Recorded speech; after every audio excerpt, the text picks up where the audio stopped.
Hello students, hi. My name is Patel Devanshi.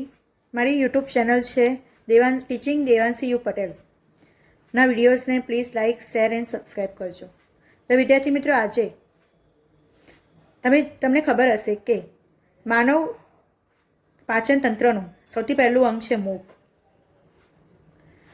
આપણે જાણીએ છીએ કે પાચન તંત્રનો સૌથી લાંબામાં લાંબો અંગ છે નાનું આંતરડું. આપણા શરીરની સૌથી મોટી ગ્રંથિ છે યકૃત. અને એવું કયું સતત અંગ છે જે ધબકતું રહે છે, તે છે માનવ હૃદય. તો વિદ્યાર્થી મિત્રો, આજે આપણે વિજ્ઞાન અને ટેકનોલોજીના વિષયમાં માનવ હૃદય વિશે અભ્યાસ કરીએ. તો વિદ્યાર્થીઓ વિડીયોને ધ્યાનથી નિહાળજો. તો માનવ હૃદય એ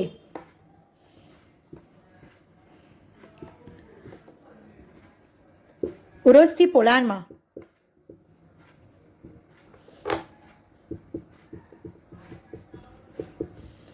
બે ફેફસાની વચ્ચે આવેલું છે.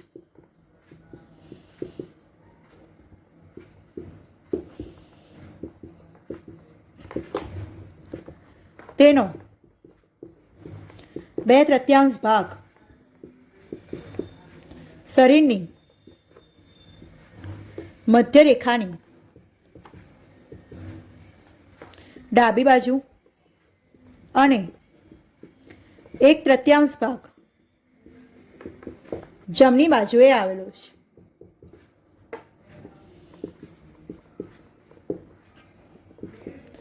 ઉપરનો ભાગ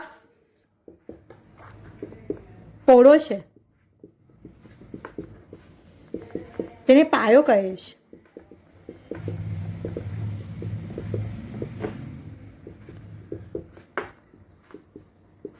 અને નીચેનો ભાગ સાંકડો છે.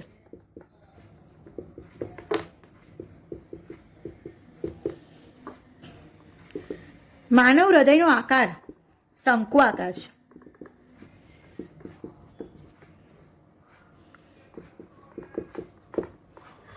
તેનું કદ, માનવ હૃદયનું કદ 12 ઇંચ એટલે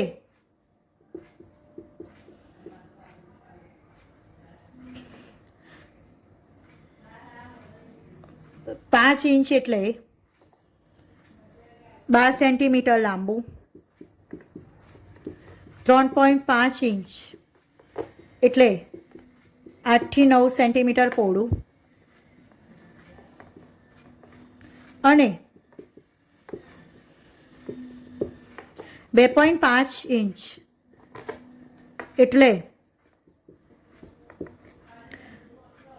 6 સેન્ટીમીટર આગળથી અને પાછળથી કદમાં છે.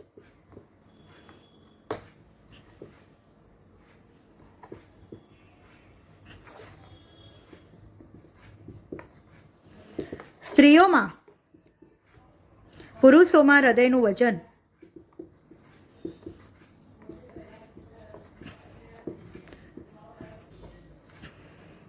280 થી 340 ગ્રામ.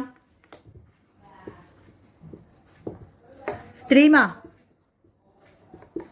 હૃદયનું વજન 230 થી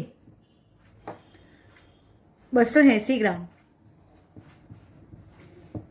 જેટલું હોય છે. હૃદય એ હૃદ સ્નાયુ પેશીનું બનેલું છે.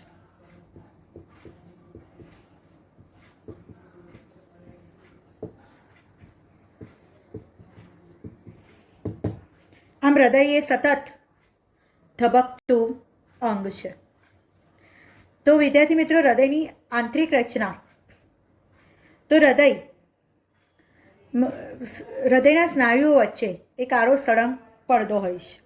શું હોય છે? એક આડો સળંગ પડદો હોય છે, જે ડાબા અને જમણા બે ભાગમાં વિભાજિત કરે છે. હૃદય 4 ખંડોનું બનેલું છે. કેટલા? 4. જમણું કર્ણક, જમણું ક્ષેપક, ડાબું કર્ણક અને ડાબું ક્ષેપક. આ 4 ખંડો એક પડદા દ્વારા અલગ પડે છે. તેના આંતરક્ષેપક પટલ તરીકે ઓળખાય છે. જમણા કર્ણક અને જમણા ક્ષેપક વચ્ચે ત્રિદલ વાલ્વ અને ડાબા કર્ણક અને ડાબા ક્ષેપક વચ્ચે દ્વિદલ વાલ્વ આવેલો છે.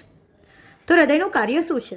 તો વિદ્યાર્થી મિત્રો, હૃદયનું કાર્ય શરીરના વિવિધ ભાગોમાંથી કાર્બન ડાયોક્સાઇડયુક્ત રુધિર શિરાઓ મારફતે જમણા કર્ણકમાં લાવે છે અને તે વખતે ફેફસામાંથી ઓક્સિજનયુક્ત શુદ્ધ રુધિર ફુસફુસીય શિરાઓ મારફતે ડાબા કર્ણકમાં જાય છે. ત્યારબાદ ફેફસાનું સંકોચન થતાં જમણા કર્ણકમાંનું રુધિર જમણા શેપકમાં આવે છે અને ડાબા કર્ણકમાંનું રુધિર ડાબા શેપકમાં જાય છે. ત્યાર પછી શેપકોનું સંકોચન થતાં જમણા શેપકમાંનું કાર્બન ડાયોક્સાઇડયુક્ત રુધિર તે ધમનીઓ મારફતે ફેફસામાં જાય છે અને ત્યારબાદ ડાબા શેપકમાંનું ઓક્સિજનયુક્ત શુદ્ધ રુધિર એ ધમનીઓ મારફતે શરીરના વિવિધ ભાગોમાં જાય છે. આમ સંકોચન અને વિકોચનની પરિસ્થિતિ એટલે કે સંકોચન અને વિકોચન થવાથી શરીરના આપણા હૃદયના રુધિરની ક્રિયા સતત ચાલતી રહે છે. તો માનવ હૃદય એ સતત કેવું છે? ધબકતું અંગ છે. તેનો આકાર કેવો છે? શંકુ આકાર છે. તો વિદ્યાર્થી મિત્રો, થેન્ક યુ. વિડીયોને નિહાળવા માટે તમારો ખૂબ ખૂબ આભાર. Thank you. આવા જ વિડીયો જોવા માટે મારી યુટ્યુબ ચેનલ લાઈક, શેર અને સબસ્ક્રાઈબ કરજો. તમને કોઈ પણ ડાઉટ્સ હોય તો પ્લીઝ જણાવજો. Thank you. જય શ્રી કૃષ્ણ.